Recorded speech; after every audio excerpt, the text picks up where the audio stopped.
Good morning, ladies and gentlemen. Welcome. My name is Tim McGrain. I'm the museum director, and on behalf of everybody at the museum, I'd like to thank you all for coming to this morning's presentation. Before we start the presentation, I'd like to take the opportunity to do some museum flag waving. But before I do that, I want to take the opportunity to recognize a guest that's joined us today. Yesterday evening, we were very fortunate to have the showing of the documentary film Racing Through the Forest, which tells the story about the Pebble Beach road races from 1950 through 1956. If you get the opportunity when it next comes around, I highly recommend watching it. It was very interesting. It's great old footage, some great interviews, and tells the story very well about what was the start of vintage racing on the Monterey Peninsula. But most of us, the Pebble Beach road races obviously then transitioned into what we know as Laguna Seca and the races there. And I think to a lot of us in the room, we know Laguna Seca because of the Monterey historic races. In 1974, the gentleman started the Monterey historic races, and I think for all of us, put that particular racetrack on the map for us. So, Steve Earle, I know you're here. Where are you hiding? Steve, welcome. Thanks for joining us. So Steve Earle is I will tell you, I first came to California in 1981 on vacation, and I came with a friend of mine that I went to school with who really wasn't interested in cars. And we had to stop at Laguna Seca. He did not know why. I had to see the corkscrew, and I had to see the racetrack, that all the images that I'd read in the magazines of the Monterey Historics growing up. So Steve, welcome. Thank you. This morning's lecture is the first of our fall series of lecture series. And we've got some other exciting ones coming up. And if you're not on our e-newsletter and you'd like to receive the information on your way out, sign up or go to our website. On October the 11th, Saturday, October the 11th, Peter Giddings, who's a local Danville person, is going to come and talk to us about his 1926 Delage Grand Prix car, which really is a breakthrough in engine design and performance. And Peter describes himself as a custodian of these cars, and that's exactly how he approaches it. On November 2nd, on a Sunday, we're going to have Lynn St. James, one of the fast women in history, and she's going to come here and talk to her about her record-setting at Talladega Superspeedway she did in the Thunderbird.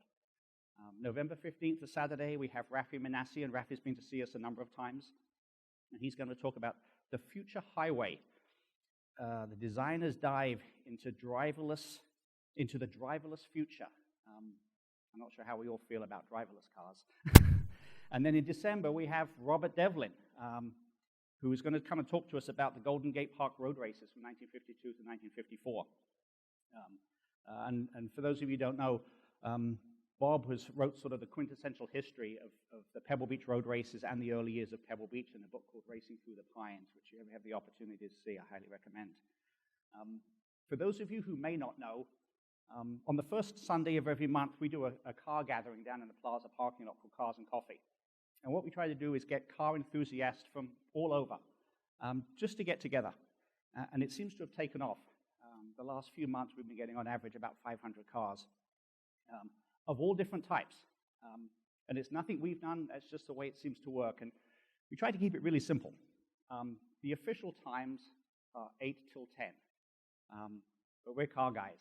So depending upon the weather and the light, we have arrivals. Last month, our first arrival was at 5:40. And I was down there to greet him. I'm not quite sure who's the sad part of that. It's really simple. You come when you want, you leave when you want, you drive what you want, and we hand you a cup of coffee. And that's it. After that, to manage your own expectations. And the reason I say that is we don't promise you a parking space. But we do have, there's 1,552 parking spaces in the plaza. You're just going to be a little bit further away from the coffee if you show up later. In addition to the Cars and Coffee and the lecture series and other events we do, if you are a member of the museum and you are here, thank you. We really appreciate that. Membership to the museum, our members are very important. But don't stop there. encourage a friend or a family member to become a member. If you are not a member of the museum, please consider joining us. We really do appreciate it, and we like to think we put together a calendar of events that are interesting for something during the course of the year, and we send out the calendars every so often. So that's the end of sort of my flag-waving part for the museum.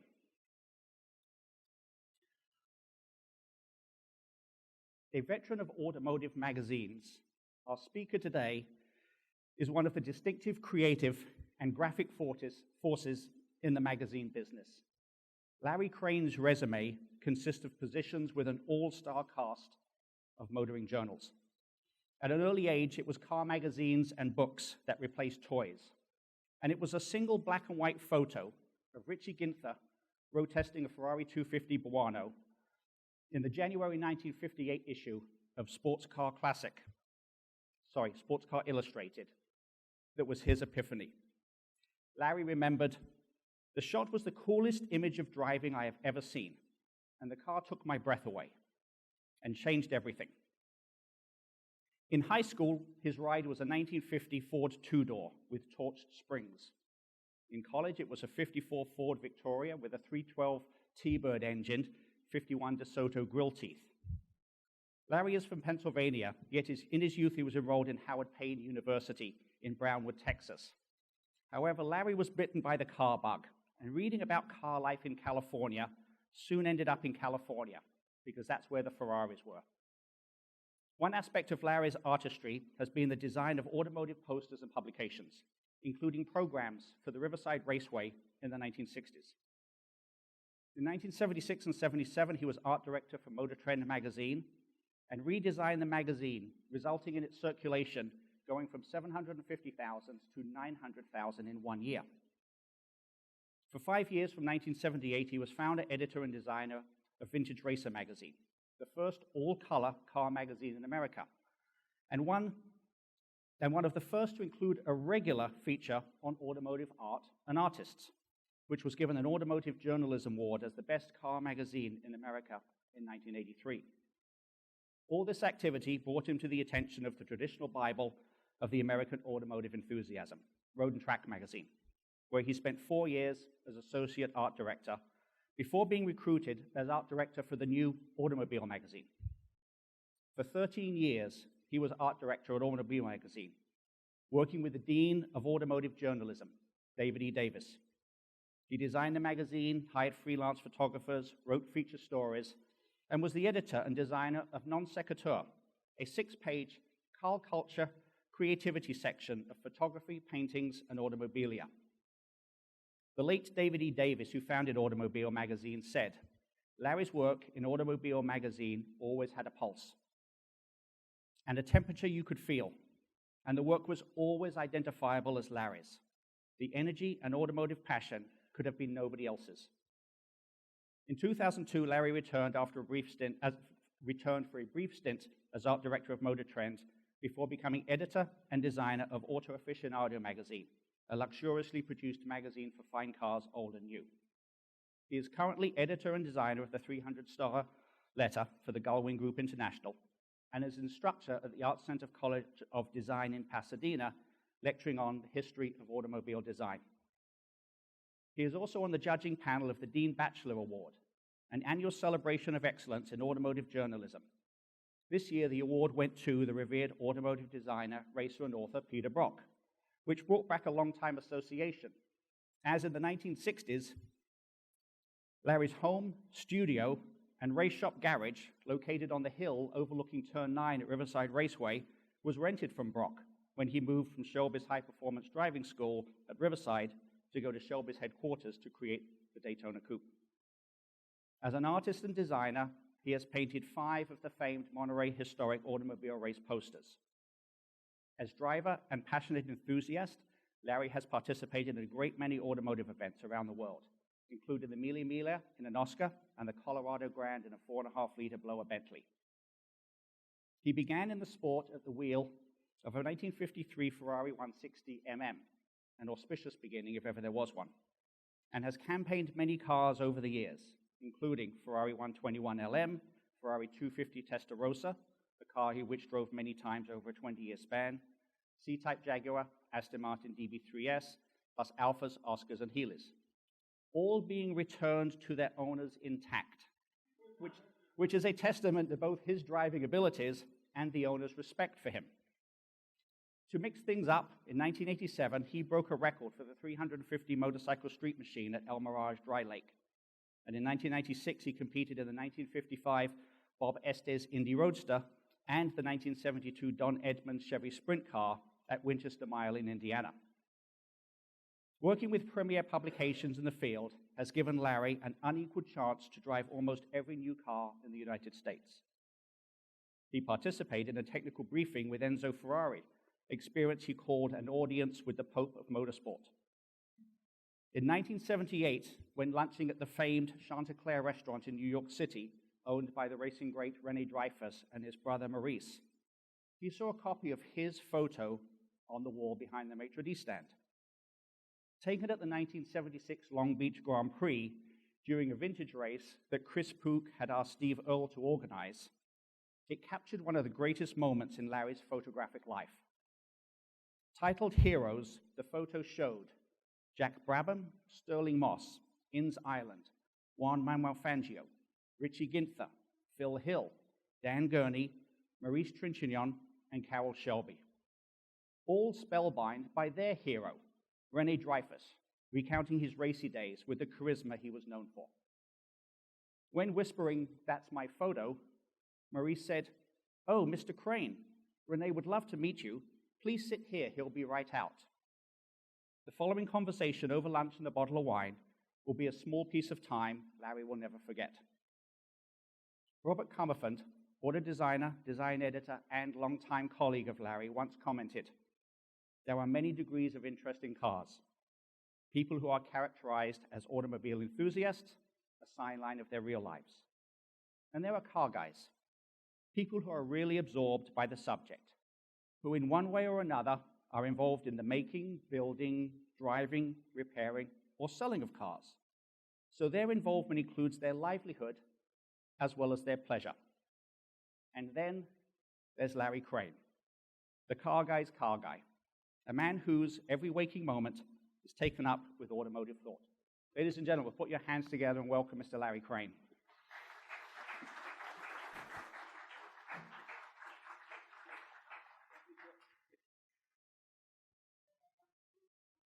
You go.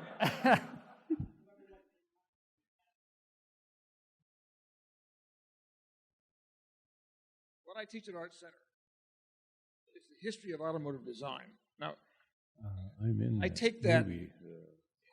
I'm less a historian than an entertainer, which is what you're going to see today.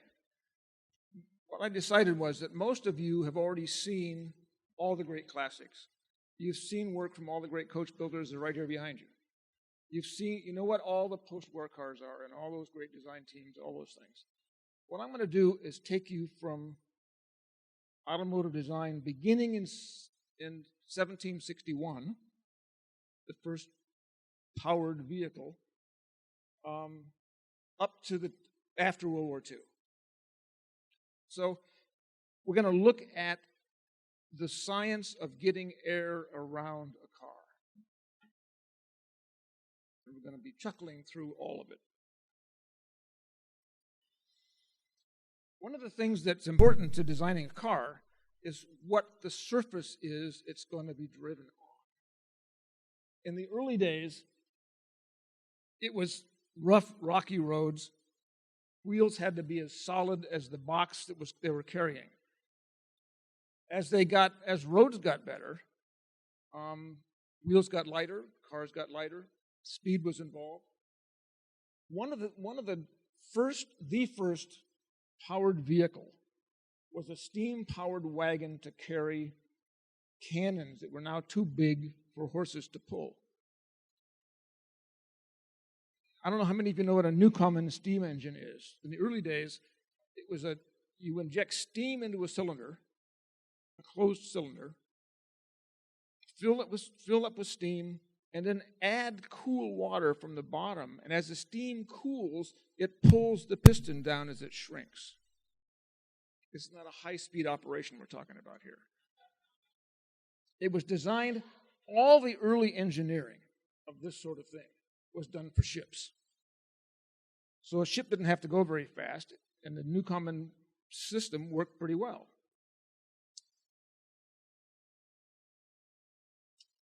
A little bit of detail of trying to get more power from steam.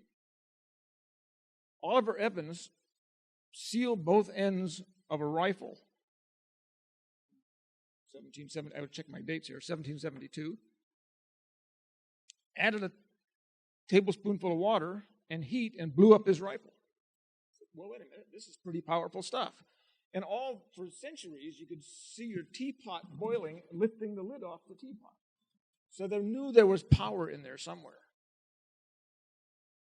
In 1791, the very first patent delivered by the United States government was for a steam-powered motor vehicle. 2 small steam cylinders driving the front wheels of a wagon. It was never built because the science to make the cylinders hold high pressure hadn't arrived yet. But the patent was signed by George Washington and Thomas Jefferson. So we really did the first, at least we had the idea for the first automobile, right? There will be lots of arguments, and they'll all be in French.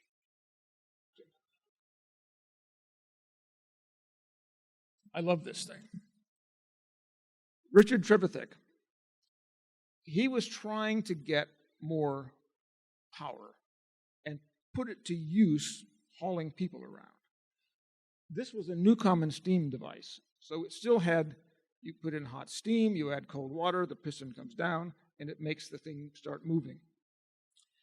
They did several test runs with this. His final goal was to have a fleet of these to run up and down the Emerald Isle hauling customers. In about the 4th test run, and it only lasted 15 minutes. I mean, what happens is when the steam was gone, you had to stop, restoke the fire with wood, add water, get the water boiling, et cetera, et cetera, et cetera. So they were on the middle of one of these runs, ran out of steam. There was a pub close by. They stopped the vehicle and were going to take a little break. When they came out, they had failed to put the fire out, and part of the fire was the entire vehicle to the ground. Richard Trevithick is famous for building the first useful track steam engine. He basically invented the railroad because the pub took the car.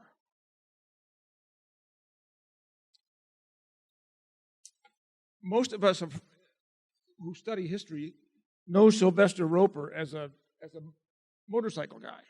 We've all seen pictures of his small, he did quite a series of these steam-powered motorcycles. And he was beginning to get miniaturized steam engines, which was the science that everybody had been looking for from the beginning. This was the first automobile, quote, that he did.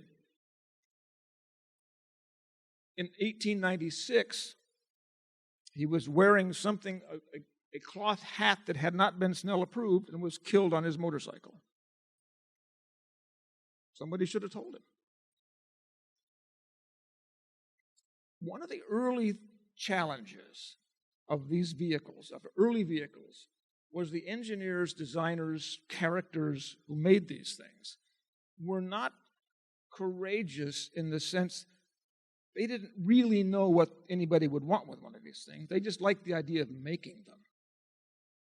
So in the case of Frank Curtis, who built this steam-powered wagon in 1866, there was a warrant out for his arrest for terrifying animals, households. People would close their windows and they would still rattle from the noise going by. But his girlfriend didn't have that problem, so she drove his car all over the place. And here's another one. When Carl Benz had finished his patent wagon, most of the engineering was done by his girlfriend, who was very wealthy, very well educated, clever, and had Carl as her hands and workload carrier. But she was not allowed to have a patent. What would she know? When the vehicle was finally done, and she was also the investor, incidentally. She put up the funds, the engineering talent, and Carl Benz was the guy who made parts. Here again, he had no idea what its actual value might be. I mean, we could probably make 2 or 3 of them. Why would you do that? Nobody cares. So she took her 2 sons, took the Patentwagen, and drove it 66 miles one way to visit her mother, to prove to Carl that this is a useful people mover, and hopefully along the way, sell a few vehicles. On that route, she had to discover some kind of fuel, had to find some kind of fuel, which she assumed when she left home, there would be an apothecary with something that would burn. I found out yesterday in my class at Art Center, there was a woman in the class who had been to that apothecary just outside of Stuttgart, and they now have a brass plaque for Bertha Ringer, not for Carl Benz. And in that, there are 2 other things that she did. By the time she got to her mother's house, the wooden device that was rubbed against the wheel to slow it down, which is the same thing they use in a horse-drawn carriage. It was just it was a disc brake. It was a disc brake. The disc was the wheel. But she had completely worn out the foot of that disc brake.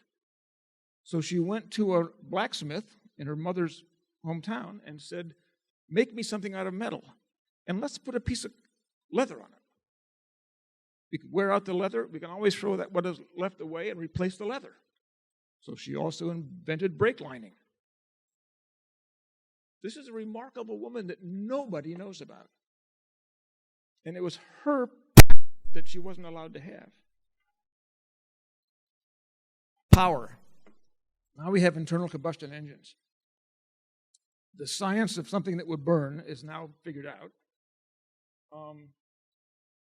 In Daimler's vehicle, it had a hot tube ignition. How many of you know what hot tube ignitions are? It's an open flame that is directed, comes out of its tube, and is directed into the cylinder. Basically, there's a flame constantly in the cylinder, basically. And it only causes an explosion when a fuel is brought in. So you had to time the injection of the fuel so an explosion would make it go up and down. But it wasn't something you could do quickly. So the 37-inch long engine in 1887 produced a half a horsepower at 600 RPM. The science was Didion Bouton, who invented an electric breaker and a coil. Then you get a giant spark, and it's predictable, and you can have it exactly when you need it, and it's not affected by water. In the early races, the Didion Bouton-powered cars would win simply because it would be raining. Open flames don't work well in rain. So you could have a cylinder full of water or a spark plug. This engine, the Didion engine, was only at 250 cc, but it would turn 1,500 RPM. Stories are told that that engine would turn 3,000 RPM when asked. This is magical stuff for the day.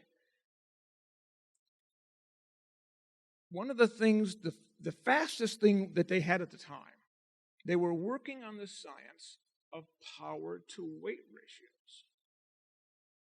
Well, most vehicles at the time were based on horse-drawn vehicles that had to work hard. They had to carry a lot of people. They had to carry stuff. They were bulky and heavy. Bicycles had been invented, and in America, there were bicyclists replacing horse riders crossing the country. We didn't have any roads. We only had tracks. One of the things that kept America from developing good cars was not having any road systems. But a bicyclist could ride across America. Didn't have to feed the thing. It would sleep quietly beside the room when you slept. But a tricycle allowed you to carry stuff rather than just a bicycle with a backpack or whatever or a shoulder strap or bag or something. A tricycle allowed you to carry things. So a lot of bicycle makers started building tricycles. And then the Dédion Bouton guys said, wait, let's power one of these things. They weigh nothing, there's control, they have brakes. The bike in the photograph, I photographed this thing in San Diego. It's an 1899 Peugeot Dédion Bouton. It has never been restored. It's never been opened.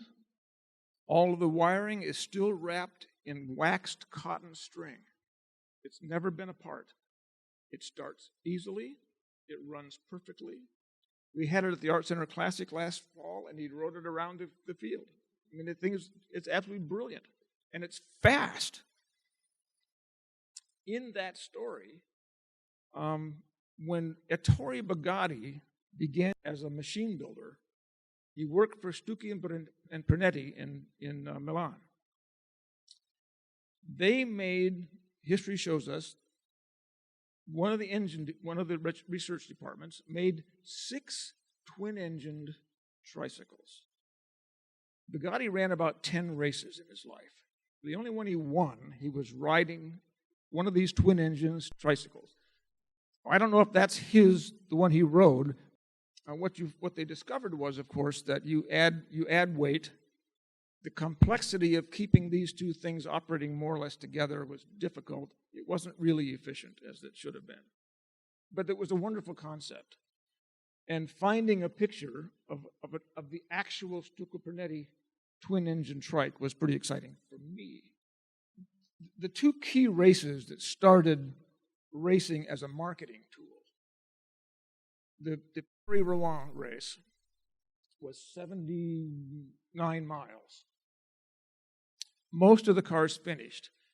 We have to be aware that the reason European automobiles advanced so quickly, they had had wars across Europe for a half a millennium.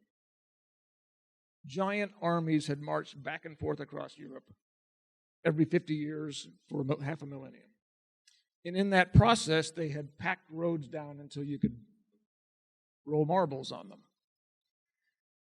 So they were able to have 20, 30, 40 mile per hour cars that weren't beat to death by mud and rock going long distances. In America, to go from New York to Buffalo took 2 weeks. And you had to have teams of horses standing by to pull the cars out of the streams and out of the mud and out of this. And they were basically Indian trails, because nothing wider than a horse had ever covered that ground. And all of America was like that. It put us really far behind in the development of good vehicles. What we also don't realize is that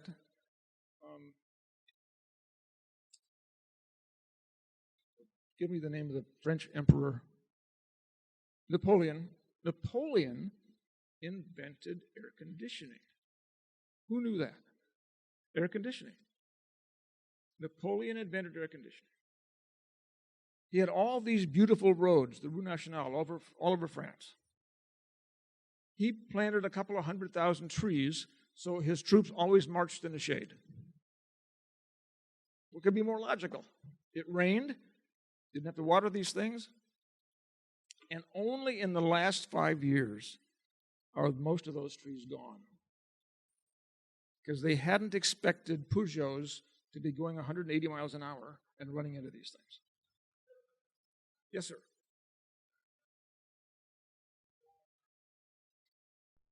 A stoker is a guy who reaches in the back, picks up a piece of wood, and sticks it in the fire. And in some cases, a stoker is the guy that sits down and brings you breakfast.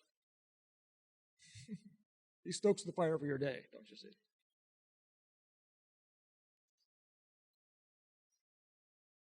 And this is the American iteration. Our first race was a year later in Chicago, and they raced up to Evanston and back 54 miles. They had, I think, 6 cars entered. I think 4 actually ran, and 2 finished because they were beat to death to start with. They hadn't expected it to snow, and the complications just kind of added until it was a struggle. But the Duryers were, even as early as 1895, were actually in production selling cars commercially.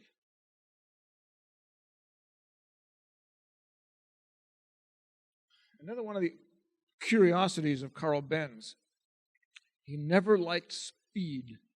Speed was a dangerous thing, unnecessary, immoral, etc., etc., etc.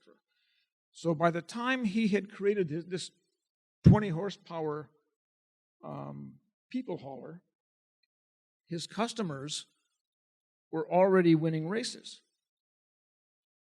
Carl Benz changed his mind when he discovered that if you made something that won a race, he was racing on Sunday and selling on Monday. Ford got the concept from Carl Benz. I also love the race prep meant you added 400 pounds of stuff. So you had a place to sleep when the thing broke, right? Now here's the real story.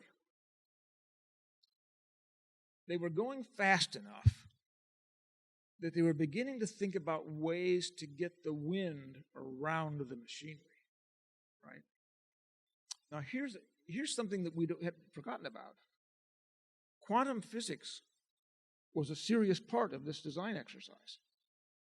Here's this bullet-shaped rocket ship. But apparently the man was in an alternative universe, and the wind didn't see him.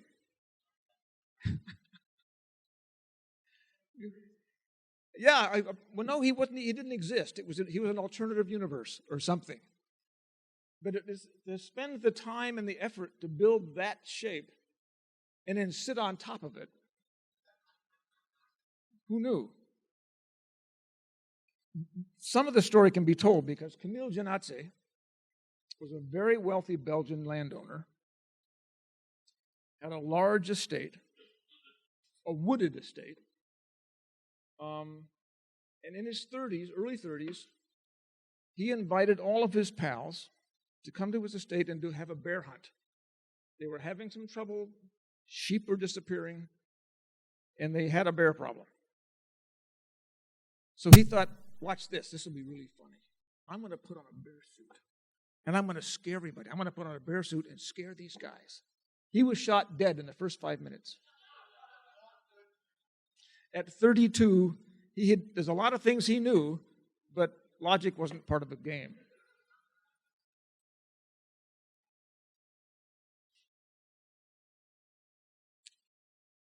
Charles Jantot was a dealer, an automobile dealer at the time.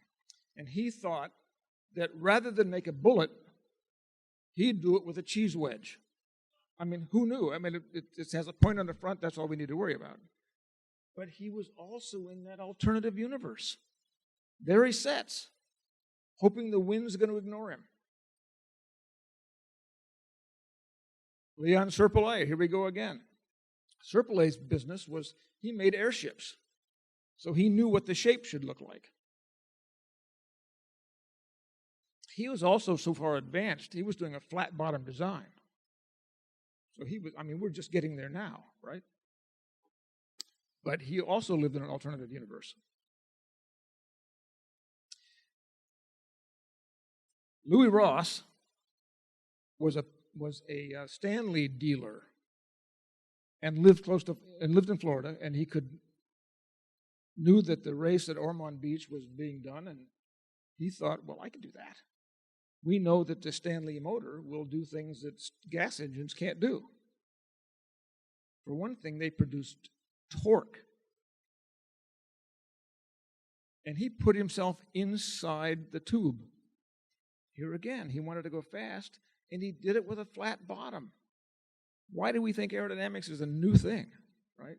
Flat bottom designs, there he is. Who knew that Louis Ross knew Dean Moon?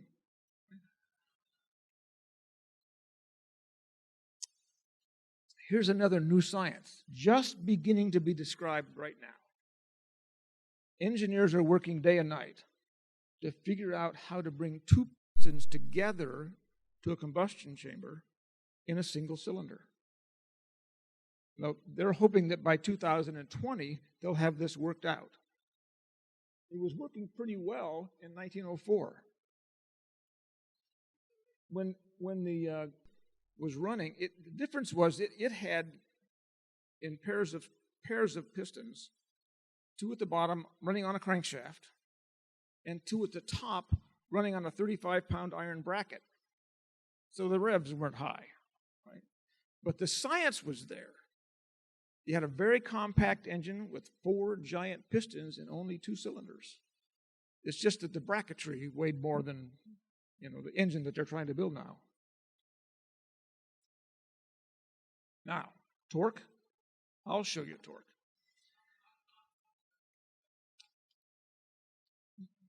The gear ratios required are basically 1 to 1 because, once it started rotating, you'd have a hard time stopping the wheels from turning.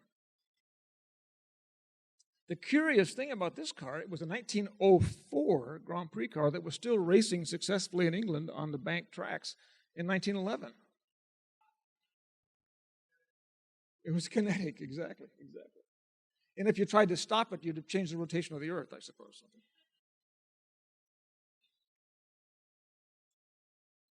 Even as late as 1905. Now here we have a beautiful aerodynamic form. Now, it was cooling all the things it was supposed to cool and completely eliminating the effect of this nice streamlined form. And we still had drivers in the alternative universe. It's still up there. Arthur MacDonald went even further down the road. He went 106 miles an hour with this giant Napier 6. The cooling was done with tubes wrapped around the thing, with no fins. The air had to be very careful about picking up the heat off the side of these copper tubes, otherwise it was not going to cool anything. I'm not sure how it convinced the air to do that. Why it was so hard to understand. Once you get the air moving, sitting in the middle of it or ending it and sitting in the back was damaging to the process. Now, the Stanley brothers, in their wisdom, they knew that marine science had solved most of this flow problem. You had to break into whatever you're running through and then bring it back together at the other end without causing it too much disturbance. So they called a friend in Minnesota and had him build them a canoe. This was a steamed frame canoe, upside down over a frame rail. And it was brilliant and did all the things it was supposed to do. It weighed nothing. It was strong. And he was out of the wind. I'm not sure that's a Snell-approved hat, but it could be. But 127 miles an hour in a canoe is pretty impressive. One wonders. Whatever the hide glue that they used to put the canoe together, I suppose that he put his hat on with that too. He's still wearing that hat on his grave today. Now, science gets really involved now. The Germans were able to build, now consider a 21.5-liter 4-cylinder engine. So every cylinder is a 350 Chevy, basically. Right? And the car was basically unknown until Barney Oldfield got hold of it. With Barney's sponsorships, he brought it to America, did match races with it. And it didn't make any difference who was running against it. He would probably win. And that didn't make any difference either because Barney was going to be paid no matter what happened. He was the first really successful professional racing driver. And it was the Blitzen Benz, if any of you remember what that was. And it's still doing tours in car shows today. One of my favorite stories. When Ettore Bugatti was still, do you realize that Bugatti made only German cars for the first 20 years of his life? In Molsheim, he was making German cars. All the early Bugattis, when the Bugattis came to race at Indy, they were painted white, and they were entered as German cars. Because Alsace-Lorraine was Germany. From 1871 on, it was Germany. And on November 11th, 1918, it was Germany. It was building German cars. On November 12th, he painted them blue and they were French cars. After the armistice, Bugatti was making these iconic French cars out of his German cars. In the earliest days, when he was still working, doing the big engine cars for clients, he was building his dream car, which was a 1300cc T-head. It was a T-head design, but with overhead cam. And so normally a T-head would have two camshafts in the crankcase. He put one camshaft at the top, curved rockers, and valves into a combustion chamber on a T-head concept. At 1300 cc's, it entered the French Grand Prix in 1911 and finished second overall, behind a 5-liter Grand Prix Fiat. Now, if racing is marketing, then a 1300cc car finishing second behind a 5-liter Grand Prix Fiat is pretty impressive. And his friend, the banker, found him an unused dye works in Molsheim and put him in business.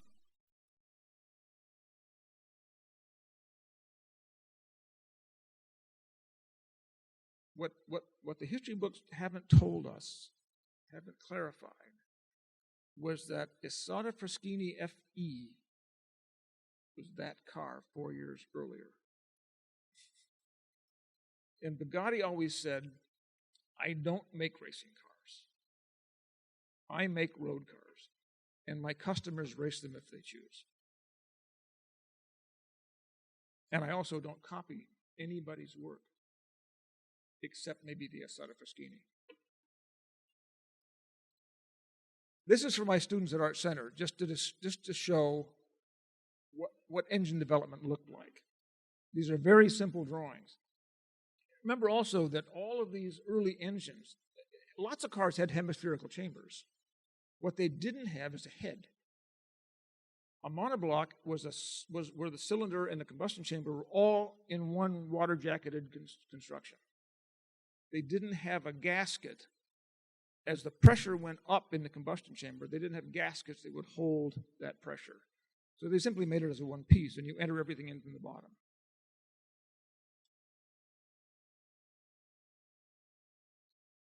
Game changer. For reasons I can't explain, Ernst Henry has always had the credit for this engine, simply because he did the drawing and signed the drawing.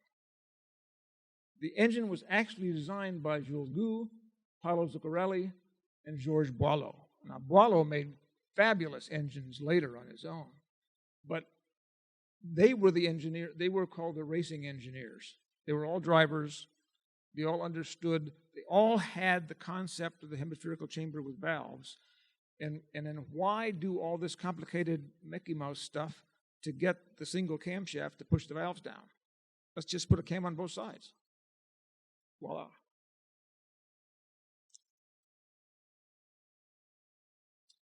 And now what they did is now over 100 years old.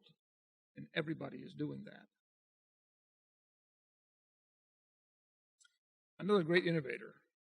This is in there because I think it should be. Vincenzo Lancia had a broken axle with his mother in the car in the Alps, terrified both of them, and came back and had an independent front suspension created, which is a sliding pillar, which is still used by Morgan and all Lancias for years. But the cool thing was that they made this very compact, narrow angle V where the cylinders actually overlap each other to make it shorter. And if anybody has a Volkswagen VR6, that's what it is, right? And how about a Bugatti Veyron? Welcome to Lancia. A Bugatti Veyron has 16 cylinders into the length of a small V8 because they're overlapping everywhere. And it's basically two narrow angle V8s on a single crankcase.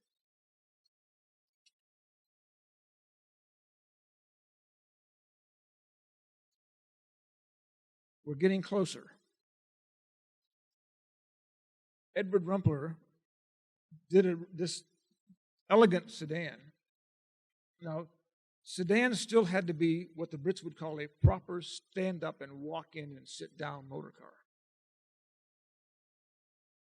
So it had aerodynamics, but it was described by Paul Jarret as a two-dimensional car. The side view is still a vertical sedan. The top view had aerodynamics involved. But it inspired the Mercedes group to think about putting an engine in the back of a frame and running a racing car that way, loading the traction wheels with the weight of the motor. The twin cam engine was added to that at the end. They only made a couple of these.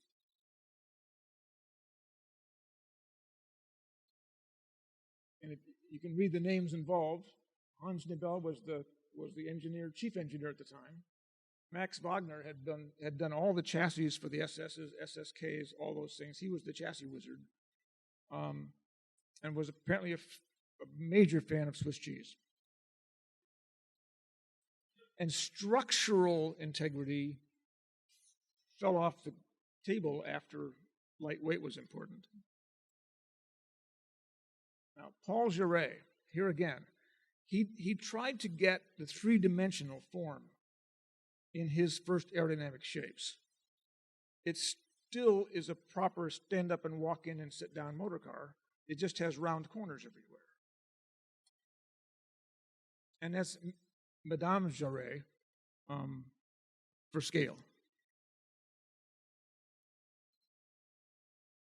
I heard nothing. I heard nothing.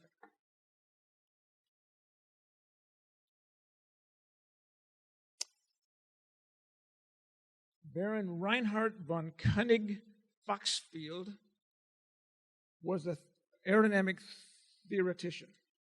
Now, most of his work was probably aircraft related as years went on. But he and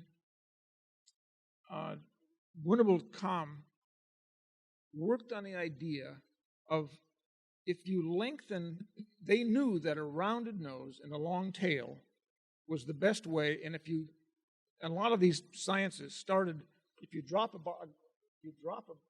drop of water in the air and watch what happens to the water as it falls, it ends up with a round face and a long tail. Okay.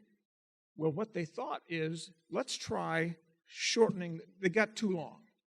To go really fast, they got too long.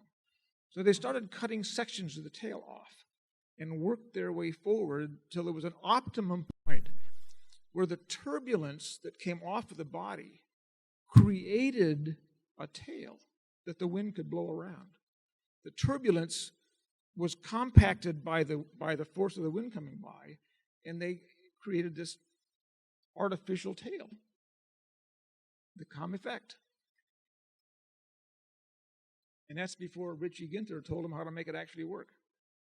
You cut the tail off, but then you put a ducktail above it, and everything works better. One of the great stories in this whole automotive adventure is Gabriel Voisin. The car at the top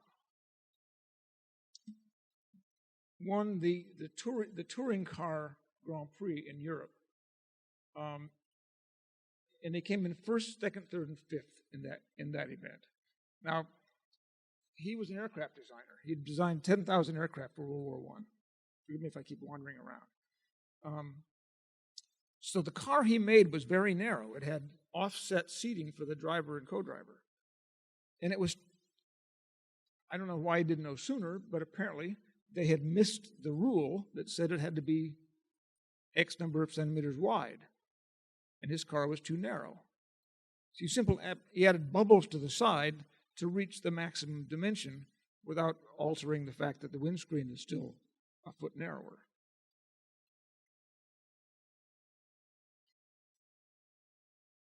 Then Andre Lefebvre, with that success. Now, they were using Knight patent American sleeve valve engines that were made in England. They were made in England and France, essentially, at the time. But they were using an English version of the sleeve valve Knight engine, which is about a 2,500 RPM engine.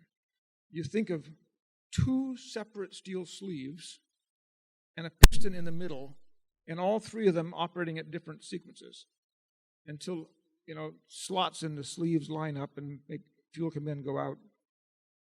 And you have, 16 pounds of stuff moving up and down every cylinder.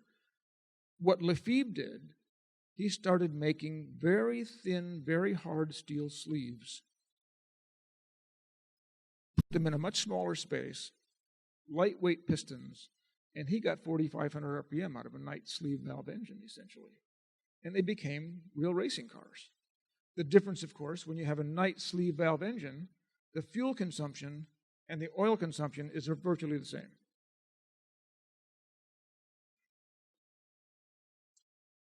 The laboratoire was never terribly successful. It was always in the front of the finishing order, but it wasn't going to win. This is another piece of the same kind of science at the same year. In the Grand Prix of France in 1923, when Lefebvre introduced laboratoire and his aerodynamic ideas, Bugatti introduced his first, it was a 2-liter straight 8, produced better horsepower than the sleeve valve engine, but for reasons I haven't heard explained, he shortened the wheelbase of his Bugatti and narrowed the rear track. He made a beautiful aerodynamic form that was virtually undrivable at speed. So practicalities got lost in the aerodynamic form to make the tail narrower.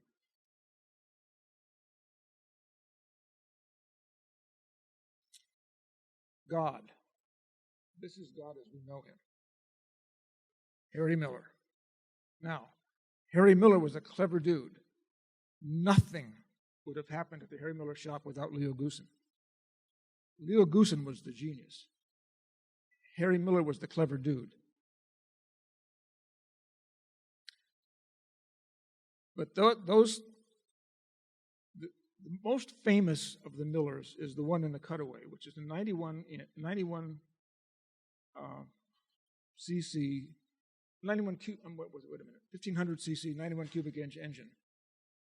Twin cam, centrifugal supercharger. Leon de Ray took 2 front drive Millers to Europe and 1 rear drive 91 to Europe to race against the Europeans and show them what real speed looked like. These cars were built for board tracks, which meant they would run 3 or 4 hours all day. And they'd only have to stop to put in fuel or tires.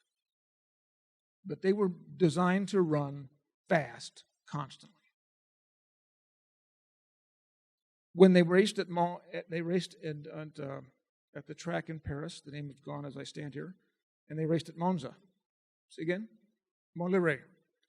And then they raced at Monza.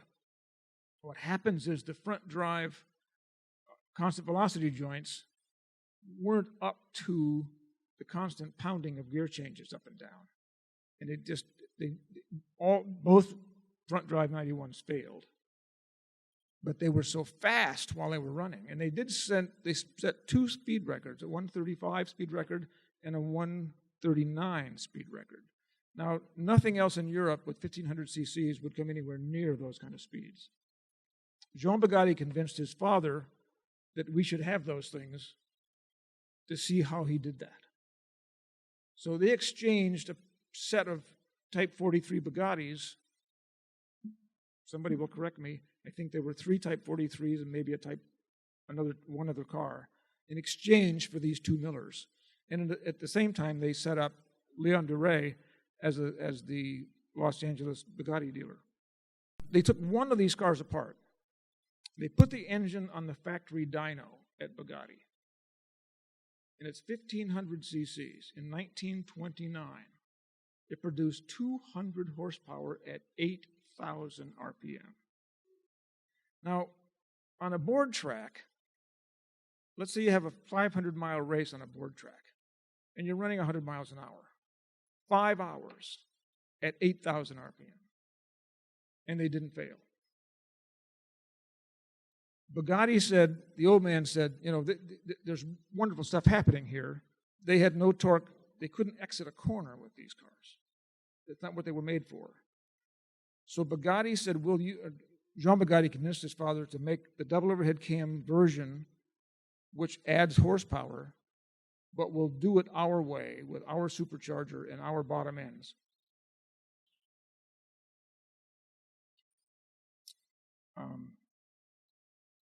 Lost my track. So the Type 51 was the end result. What I wanted to say was, for a man who never copied anything,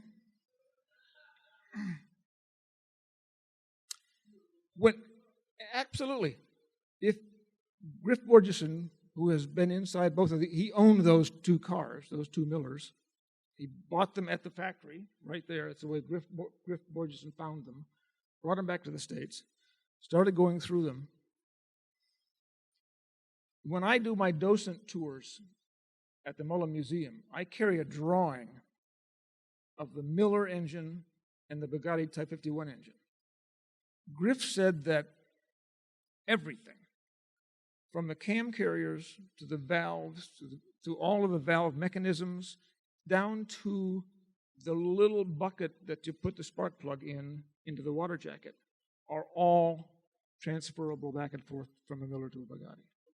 He simply absolutely had copied everything Miller had done, everything Leo Goosen had done. This Type 51 is a car that I got to drive. I was visiting Jim Strandberg just north of Denver a few years ago, and he had just finished doing this car for Peter Mullen. And he said, Larry Crane's here. How do you feel about having him drive the Bugatti? And he said, sure. I love Peter Mullen. There are questions about rational thought, all these things. But so I got to drive and it is astonishing how good it is. How good it is. It would corner hard. It would accelerate hard. It made a wonderful music. Was that if you look inside a vintage racing Bugatti, if somebody has one of these cars that's racing on a vintage racetrack, there's a wooden grid, usually about this high, maybe 1.5 inch squares, a grid pattern made of wooden strips, right? That sits in the footwell. And it's there for a very specific purpose. It keeps your boots out of the oil. A Bugatti's belly pan is simply it's another sump without access. And what I said earlier to somebody this morning was that in the early days, going back into the turn of the century cars, when like somebody has a 1910 Buick that's been in his family since it was new, that was an overhead valve engine, a very, very sophisticated little engine that Buick sold as a production car. And all of those early cars had total loss oiling. Right? They had oiled every road in Europe just by having cars go by. Anyway, moving right along. Everything wasn't brilliant, right? Here's another dirigible designer. Charles Dennison Burney was making airships, and he thought that airflow science is something I can do with a car. Now, the curious thing here, now the original version is the upper left-hand corner. It looks a lot like a Nissan that's being sold today. The British were so offended by that animalistic thing that they made him put a grill on it and headlights. Now, the thing that he didn't quite get right, he wanted a rear engine so the proportions would be right. Rear engine streamlined cars have been around for a long time. He put a straight 8 behind the rear axle. We're not talking about road holding here. We're talking about a heart rate generator. Yeah, wiggle wagon, exactly. If you look at that beautiful fin on the tail, it has a straight 8 in it.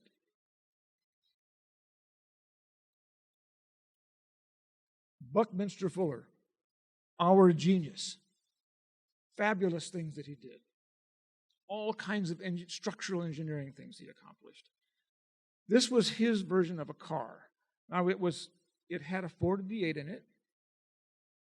It had a Ford V8 rear axle with steering. It had a Ford V8 rear axle in the front and this giant bracket, which was the suspension. And it had rear wheel steering. I'm not sure that he'd ever driven a car before. He's certainly never drove one with rear wheel steering before. And if all that streamlining would make it go 100 miles an hour, I'm not sure that's a good idea.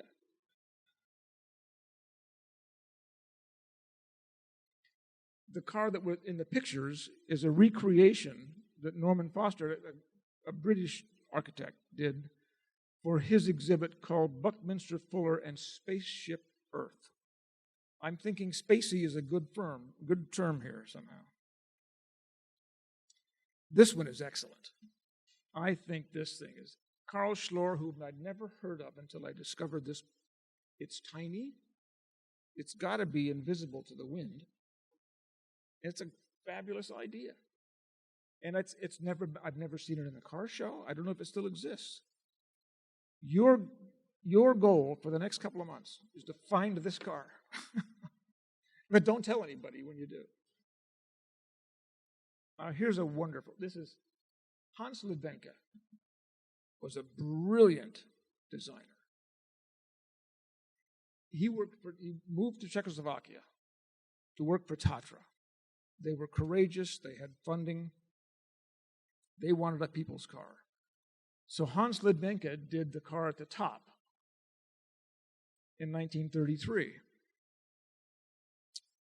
Dr. Porsche had been commissioned by the guy with the funny mustache to do a people's car so that everybody would love him.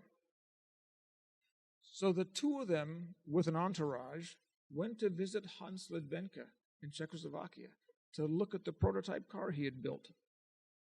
The Volkswagen is the one in the bottom picture. Let me see, is the top picture? No, I think the bottom picture. It's pretty hard to tell. What Porsche did bring to the game is an air-cooled four-cylinder motor which lightened the load on the rear wheels and made it a little more rational as a driver.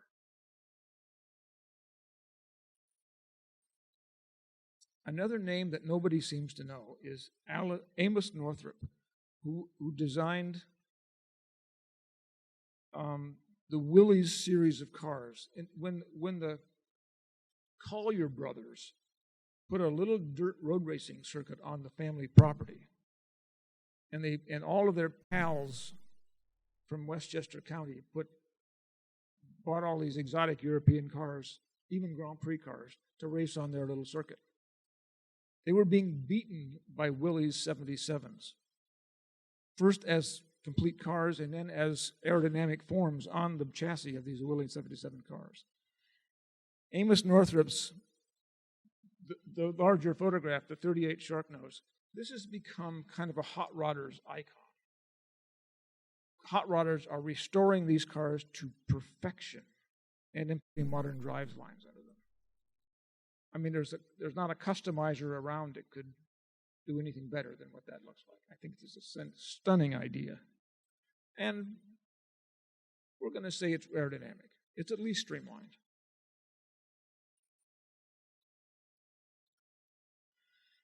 And this is probably the best thing, the most famous thing that Hans Lindbeke did was the Tatra Type 77. I'm told that one came to Goodwood recently. Jochen Maas was supposed to drive it in the sedan competition. Well, it's where most of the cars in that sedan competition at Goodwood are racing cars made out of small sedans. This car simply arrived, and it was going to be driven by Jochen Maas among all these race cars. It was so awful, and nothing had been done to make it into a race car, that he simply got out of it and said, I don't think so. But the concept is so spectacular. We all have friends who have Tatras. They're around now. They're showing up. I don't know if they're brilliant, but they're brilliant to look at. And they had a V8 in the back, but it was an air-cooled V8.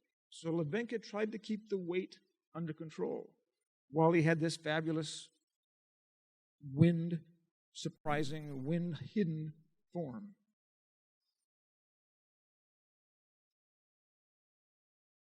John Jarda worked for Briggs.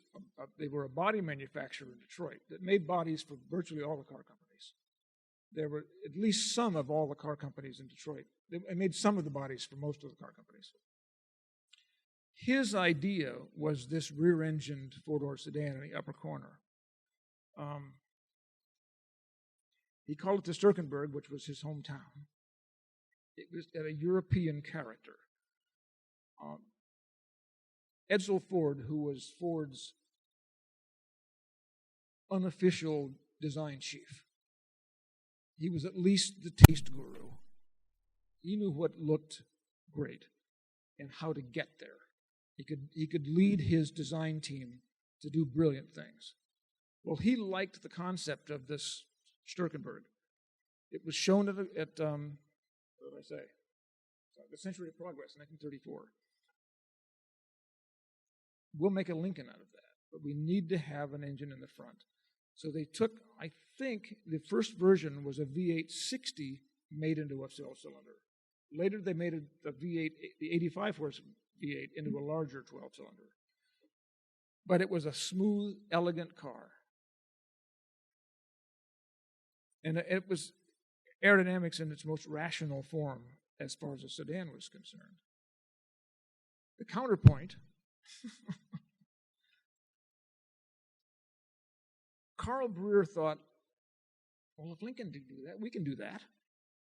Watch this. I'll make an aerodynamic form of our own, and it'll be a Chrysler icon. That part's true. And both of the owners still believe that.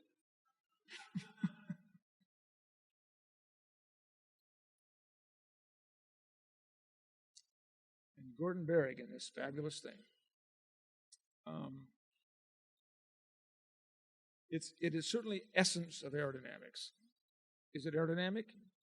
It's slippier than a Model A.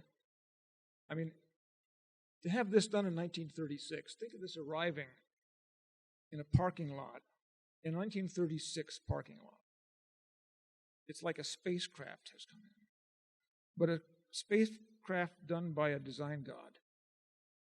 It was a brilliant idea.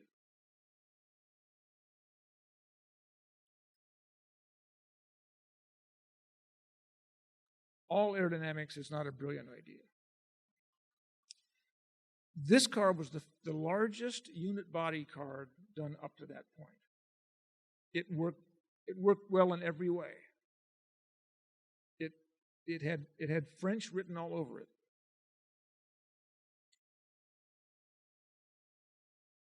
And it was a sleeve valve engine.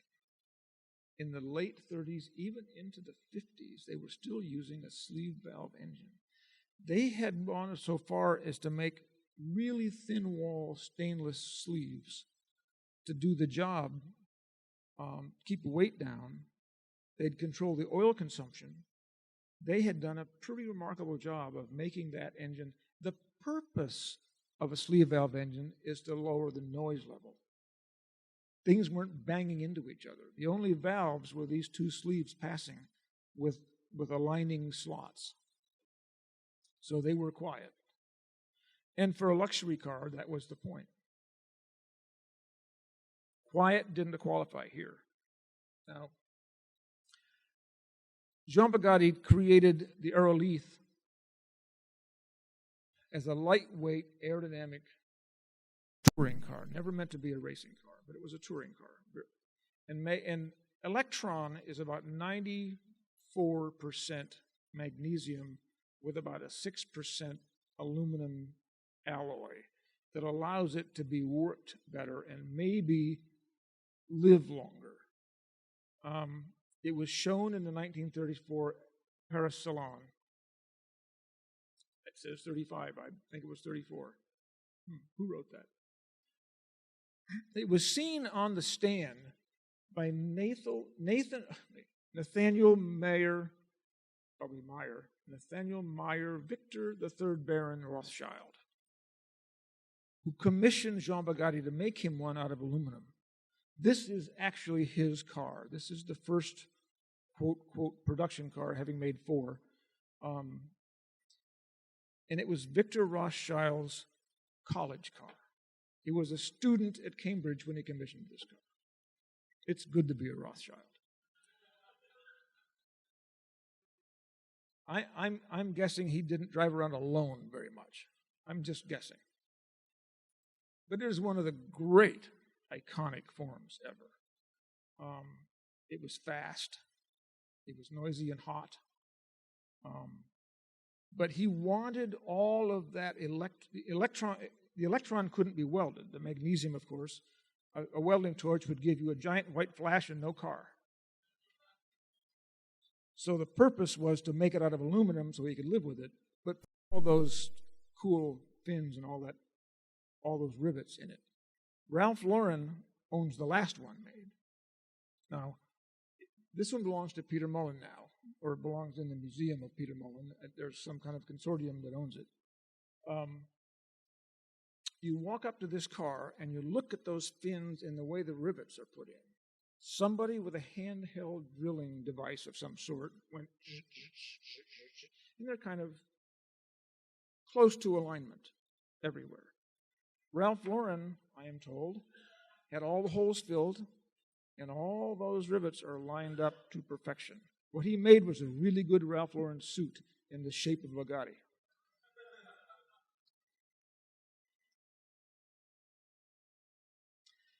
Now, Baron Rothschild was a student at Trinity College in Cambridge. One of his class, not at the same class, this is 5 years earlier. Wolf Bernardo commissioned this car. Now, Bernardo was also a student at Trinity College, Cambridge, a few years before Rothschild. The connection is these two fabulous coupes. Wolf Bernardo's father, Barney, was a partner with Cecil Rhodes in the consolidated diamond mines that became De Beers. So he could also have kind of anything he wanted, don't you see? Wolf Bernardo owned Bentley for a long time, for a number of years, and won Le Mans twice for Bentley. You'd have a hard time describing Wolf Bernardo as an investor. Let's say he was a philanthropist for Bentley. When Strother McMinn was still involved with Art Center, he was a judge at Pebble Beach almost from the beginning. Strother described this car as the finest automotive shape in history. You can photograph this car from any angle, and there is no bad look at this car. As a curse, in my Art Center design, history of design class, there's a style of drawing called lofting.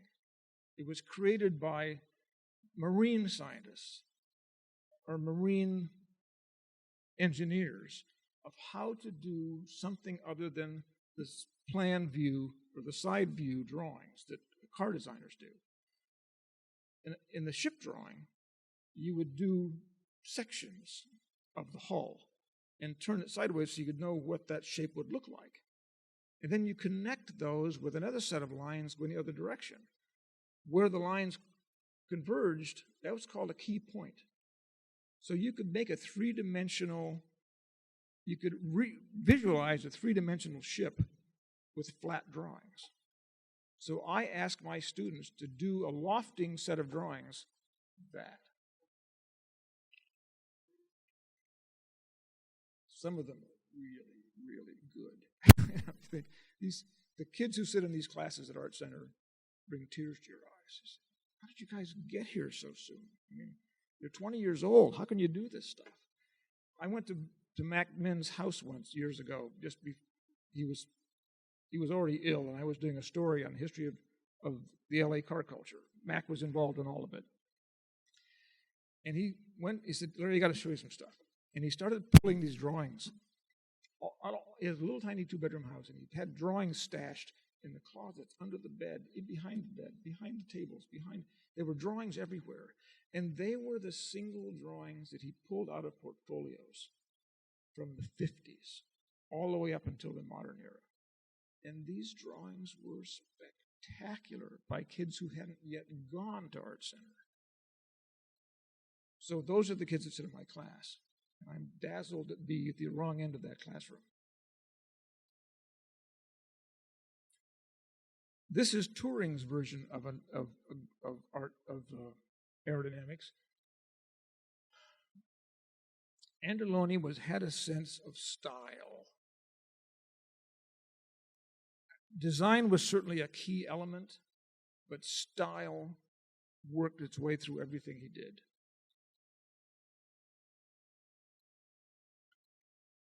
This is Paul Giret's version.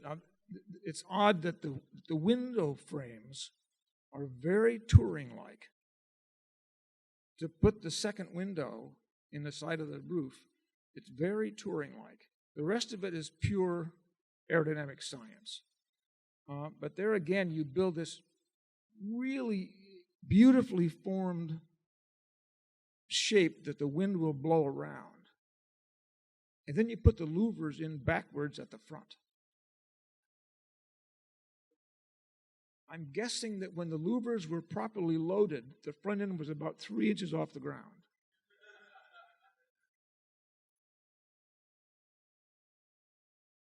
André Dubonnet had the Xenia created on an ancient Hispano-Suiza chassis. It had his designed exotic independent front suspension on it. He had already sold the licenses for that to Alfa Romeo, to General Motors, to lots of people who already had that suspension. Initially, we all thought that this car was created as a marketing tool for his front suspension. Actually, the front suspension was already a success. But it was designed to bring attention to him as a creative thinker, because André Dubonnet was heir to the Dubonnet fortune, but he was also a very, very innovative design engineer. So this just brought attention to him as a thinker. It was called Xenia, after his wife that had passed away. The wife that replaced the wife that had passed away wasn't sure that she liked the idea of having her live in their garage. So this car had to be sold. The legend is that it was not really sold. It appeared in a garage about 2 miles away. But Xenia still lives, happily in the Mola Museum.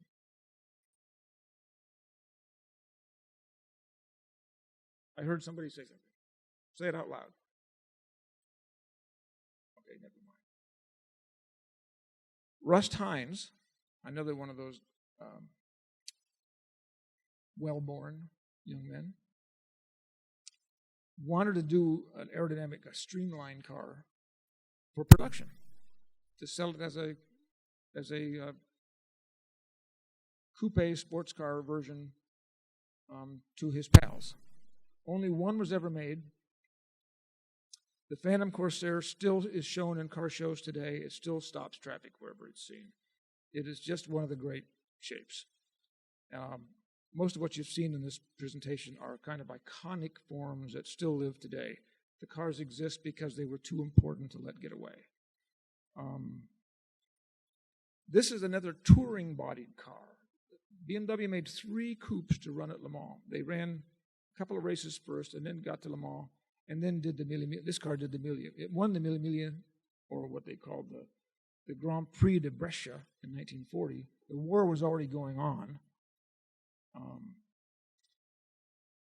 But the 2 comms-based cars weren't as quick as this. For one thing, they didn't have Huschke and Hunstein behind the wheel, who could win on will alone.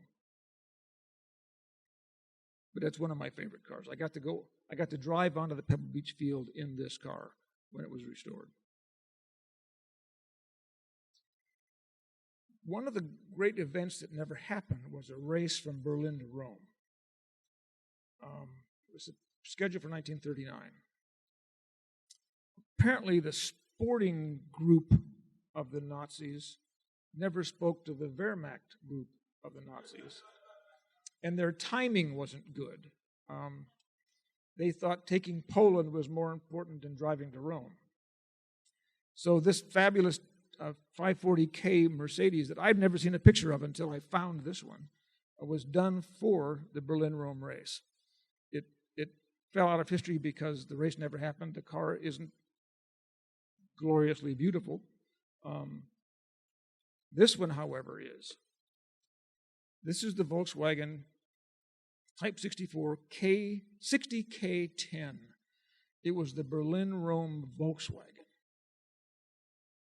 Erwin Commenda, who drew this car in 1938, got everything right in aerodynamics and made it beautiful, it made it elegant. This form exists on the 2014 Porsche. It never really has gone away. That 1938 set of details that were essence of Porsche has existed from the beginning, from this first car. They still have this. They have it to the degree, if they make something else, nobody cares. They now make, some of the world's fastest trucks. They make interesting things, and now there's a new audience that are less devoted to this form, that just want something that says Porsche that you can wear to Rodeo Drive. But this Erwin Commenda drawing for this car absolutely changed the world as far as that small family was concerned. This I have in here because the one at the top is the handmade aluminum cars that they made in Gemund. When they were redeveloped to be manufactured, some of the shapes had to change to make the stamping process simpler. So this gives us an idea of the difference between a Gemund Porsche and a first generation. The Type 2 is what they call it, because the Type 1 was the little spider that they did in the beginning. Here's some of the end of Paul Jarret's work in the Adlers that had some spectacular cars at Le Mans. Long-tailed, beautifully aerodynamic cars that they ran at Le Mans, finished far ahead of where they should have with a 1500cc motor. I'm afraid I'm taking way too long here. In 1945, Ned Nichols was proposing to Harley Earl what some of these European aerodynamic concepts might look like in production. This was his idea, and you can see the details at the front of this car are the LeSabre. A lot of LeSabre pieces. The fins were done long before anybody thought for the Cadillac. The fins were done in this original drawing. This is one of my favorite quotes for my students from Harley Earl.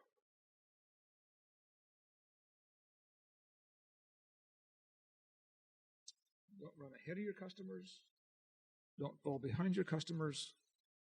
And as Chuck Jordan once said, there is nothing wrong with a beautiful car. This is the production Chevy that was a very successful product for General Motors. It has all of those aerodynamic elements. This is Ford's version. It looks like something done by Procter & Gamble. But here's the fact. When Giorgetto Giugiaro was voted by his peers as the car designer of the automobile century, when they said, what was the most important car of that century? He said the 1949 Ford, without hesitation. It brought all of the modern, clean line, open, large windows. It brought all of the elements that became the post-war car. Completely integrated. Harley Earl could not get rid of the rear fenders. They went on a long time before he got rid of the rear fenders. And the team that did this car, they did two cars. Bob Gregoire did one. George Walker, who was actually a contractor with Ford Design, did the other one. George Walker won for Ford, and Gregoire's car became the 49 Mercury, another icon. Go have a coffee. Thank you very much for your patience. Thank you.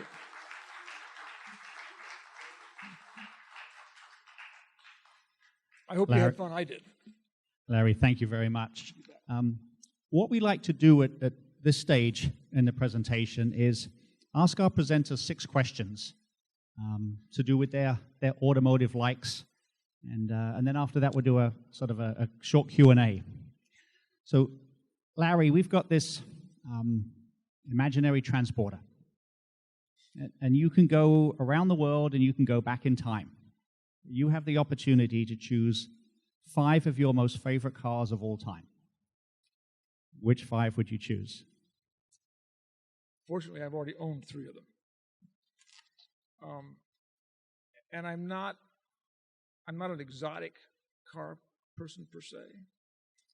So the first thing on the list is the Ferrari 330 2+2, which I've owned twice, the same car, 25 years apart, just because I love that. It was a beautifully proportioned car. It did all the things a Ferrari does. You didn't need a radio. The music was beautiful anyway. Second one was the first Ferrari I ever bought, a Ferrari 195 Agile Coupe, $1,500. I arranged to buy it from Harry Morrow, who owned Autobooks, on a Saturday.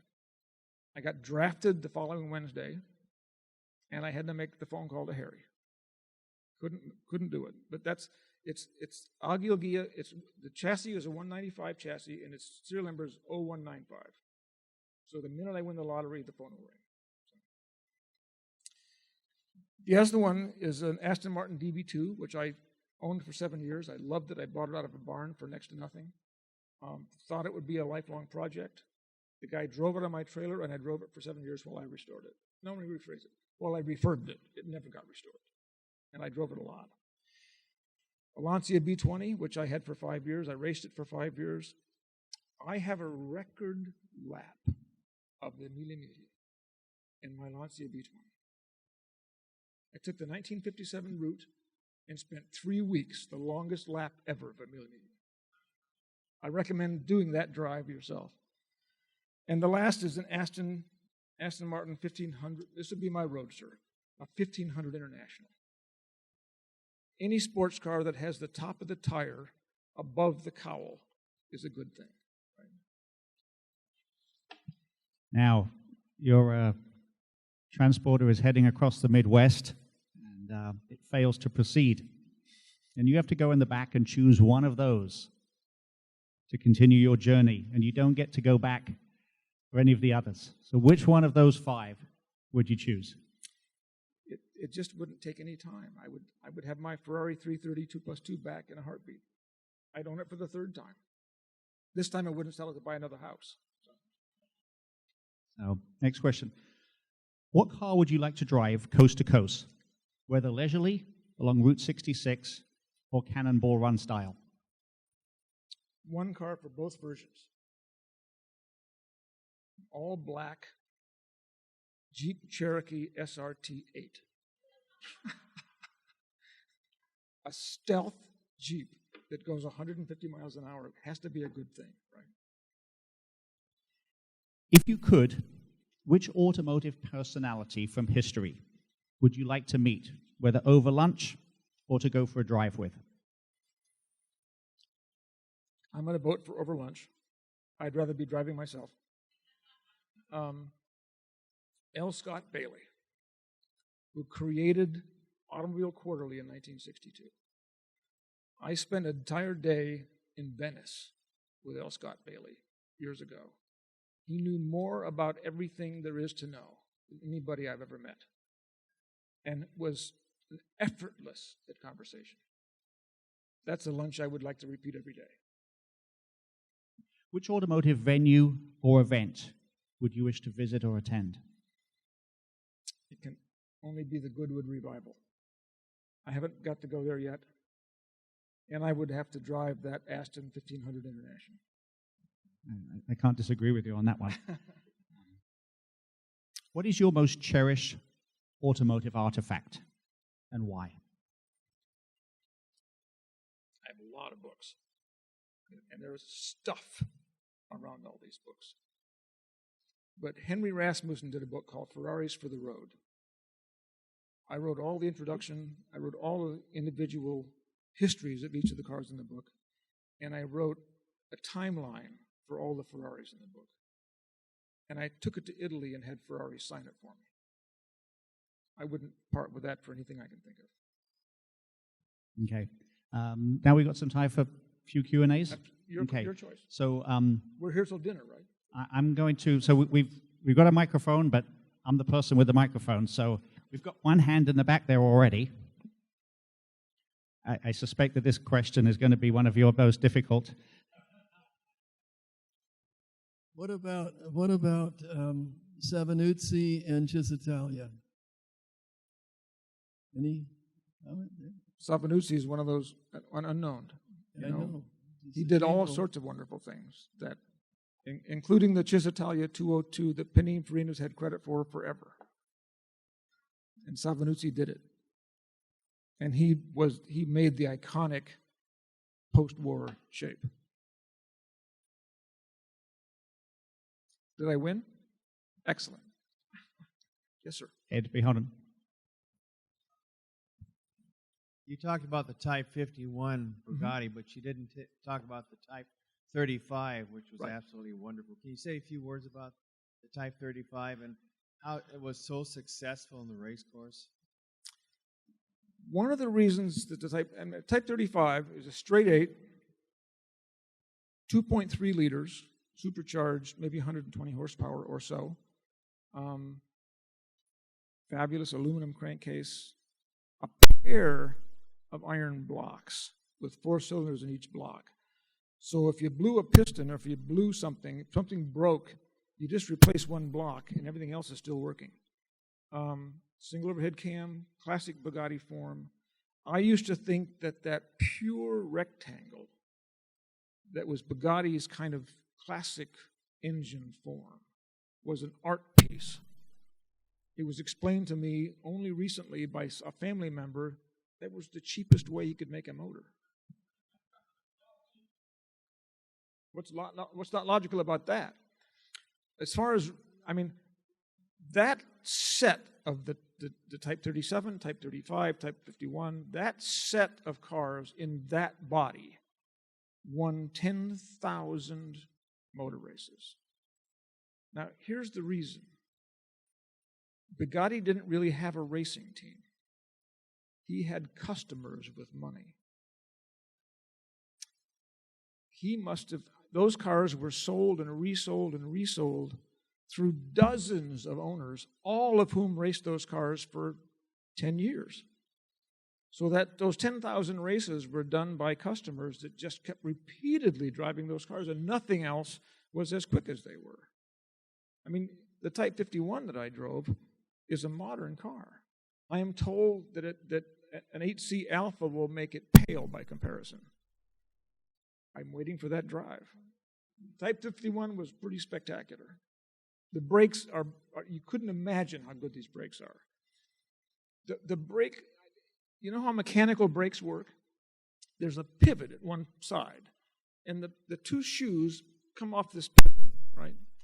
And at the bottom, there's a cutout on the bottom of both shoes, and there's a T in the middle. And you pull a lever, and the T rotates and pushes the shoes out.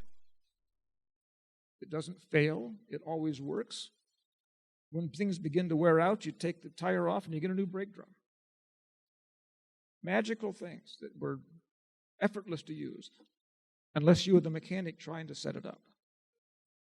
You have 2.3 miles of cable with chains and gears, and it's things. Next. Yes, sir.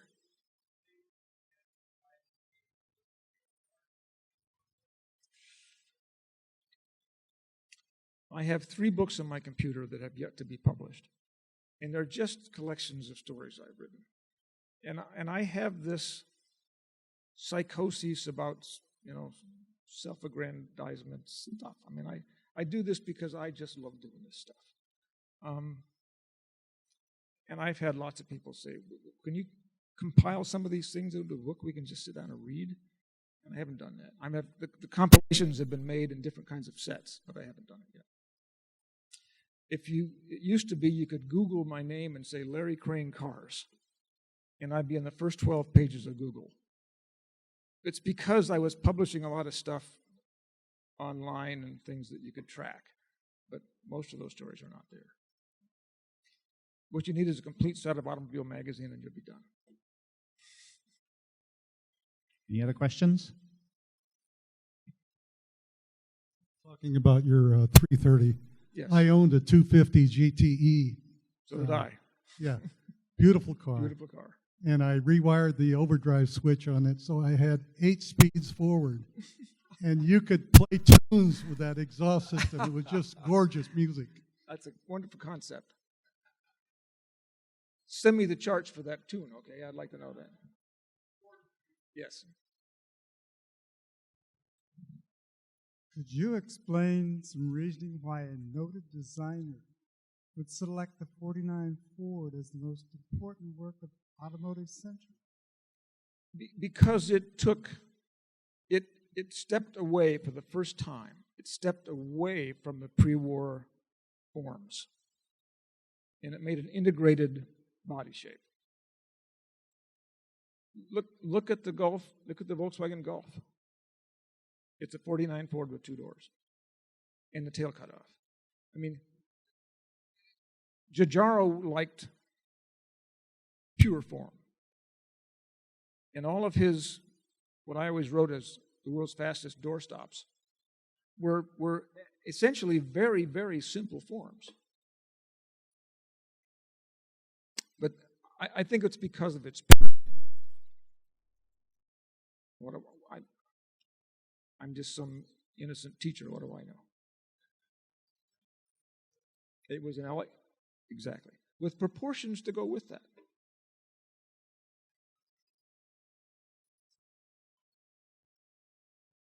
Could have at that time. Yeah. Yeah.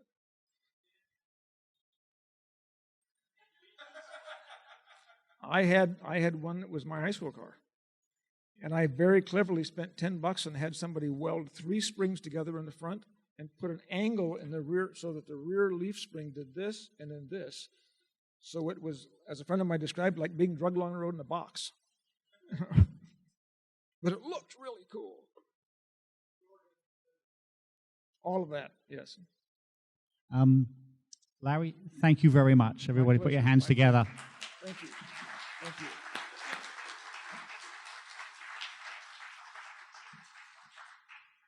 Thank you all for coming. As I said, if you interested in our newsletter for our future speaker series, just either go to our website or leave your name at the front desk, and we'll have another 4 coming up between now and the end of the year, and then we'll be doing our spring series, and we'll announce that. Thank you all for coming.